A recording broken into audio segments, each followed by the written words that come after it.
Alright.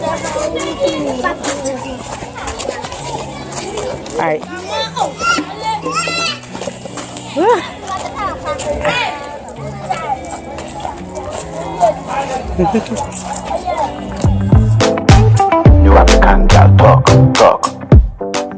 Hello and welcome.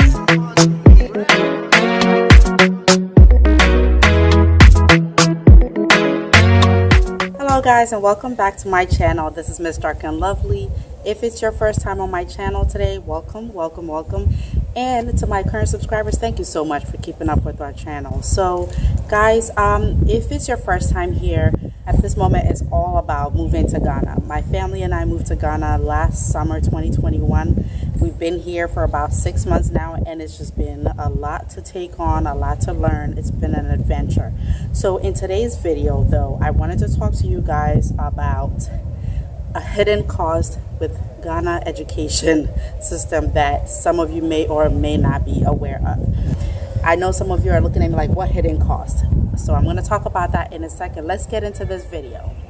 All right guys, so as I was saying, I wanted to talk about the hidden costs of education in Ghana.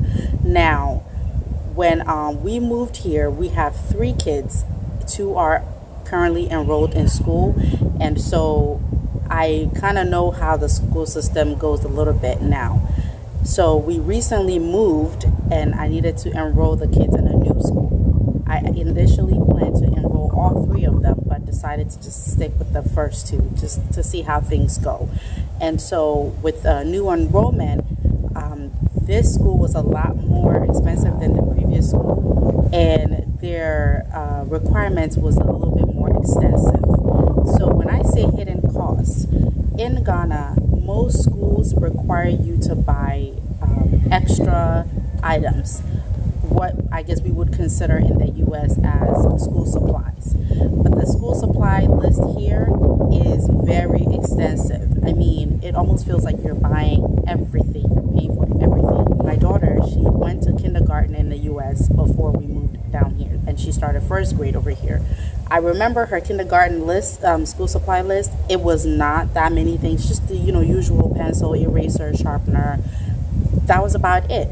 It cost me probably less than $30 to get all of that stuff.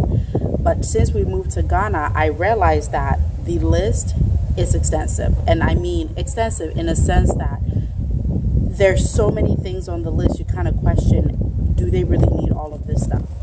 Here I have a couple of school supply lists from the same school. This is actually only 3 of them out of, I believe I received 6 total for the 2 kids. So I'll just kind of go over a few of the items. For both of my kids, they all needed stuff like face towel, 3 toilet rolls each, soap, disinfectant soap, bar soap, pencil, erasers, liquid soap. And I realized that most of the items focuses a lot on cleaning stuff, cleaning supplies. And then my 5-year-old had another list of textbooks that I had to get. Putting your kids in school here, it's not just about enrolling them and paying the tuition and admission fees and all that, because the school supply list alone can come up to almost a tuition cost for another child. This list, for instance, which is the face towels and the cleaning supplies, I had to buy 2 sets of whatever this is.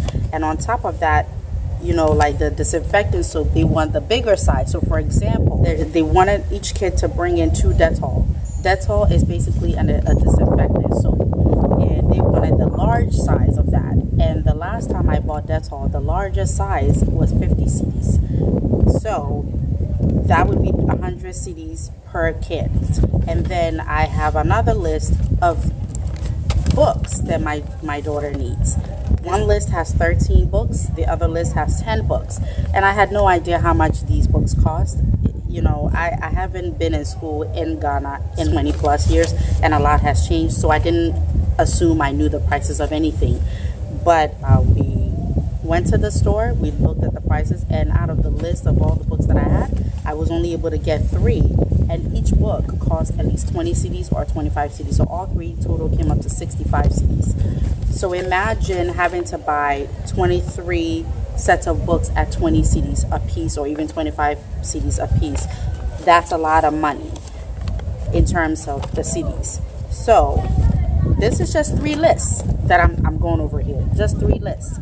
And in a sense, it feels like a hidden cost, because when you go to inquire about registering your kids, most schools, they should be able to give you these type of lists, the stationary item list. They should be able to give it to you so you can, go ahead and start doing your shopping. But I just want to let you know and put it out there that it's not cheap. It's not cheap, because even buying the simple items, the pencils, the crayons, the erasers, those type of things, I spent close to 500 cedis on the 2 kids that are enrolled just to buy those items. You have bowls, you have spoons on there, because these kids have to go to school with their own bowls and spoons for when they serve lunch. You literally feel like you're buying everything. When you are school shopping, make sure that you're asking the school about these stationary items. I was taken aback. The tuition cost me double, because my kids are enrolling for the first time, so they had to pay for everything from uniform to desk. So this stuff is not cheap. It almost feels like they're the only thing they're not charging these kids is the air they breathe in the school. And so when you pay for all of that, and then you get an additional 5-6 lists to buy additional stuff that costs almost 800 cedis when totaled up, it just sounds a bit ridiculous. So when you're school shopping, if money is not the problem, or if you don't have any issues, either way, whatever the case may be, make sure you're doing your research. When it comes to school and education, it's not free. None of it is free. Even if your child goes to government school, you're still going to have to pay for school supplies. And with the prices of things, it just seems, when a box of crayons costs 12 cedis, which is kind of like spending $12 on a box of crayons, it just seems a bit ridiculous. So that's why I wanted to share this with you guys, just so you can be aware, and you can kind of put that into your budget as you are school shopping, because the list goes on. Guys, now I know you heard me mention several times that these supplies seem to be expensive, and they are. And so I just want to elaborate on that very quickly. So just to put things into perspective, there are people living in Ghana, there are locals living in Ghana earning 600 to 800 cedis a month. This is their monthly salary, and that's all they make.